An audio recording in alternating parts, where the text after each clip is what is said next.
৬৪ বছর বয়সী এক নারী তার বাড়িতে সন্ধ্যার খাবার তৈরি করছিলেন।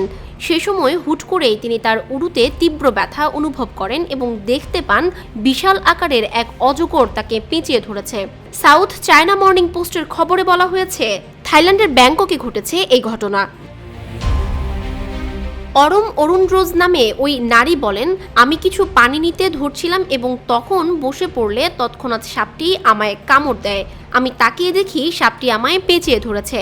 4 থেকে 5 মিটার লম্বা সেই অজগর অরমকে চারপাশ থেকে পেঁচিয়ে ধরে এবং রান্নাঘরের মেঝেতে নিয়ে যায়। অরম অরুণরোজ বলেন, আমি সাপটির মাথা ধরি কিন্তু সেটি আমায় ছাড়েনি। সেটি কেবল শক্তভাবে পেঁচিয়ে ধরতে থাকে। এক পর্যায়ে তিনি সাহায্যের জন্য চিৎকার করেন, কিন্তু প্রায় 1.5 ঘন্টা পর কোনো প্রতিবেশী তার বাড়ির পাশ দিয়ে যান। এরপর অরমের চিৎকার শুনে কর্তৃপক্ষকে খবর দেন।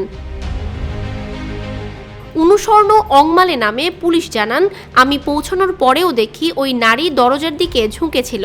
তাকে বিধ্বস্ত এবং ফ্যাকাশে লাগছিল এবং সাপটি তাকে পেঁচিয়েছিল। এরপর পুলিশ ও প্রাণী নিয়ন্ত্রণ কর্মকর্তারা সাপটির মাথায় আঘাত করার জন্য একটি কাকদণ্ড ব্যবহার করে। এরপর এক পর্যায়ে অরমকে ছেড়ে দেয় সাপটি।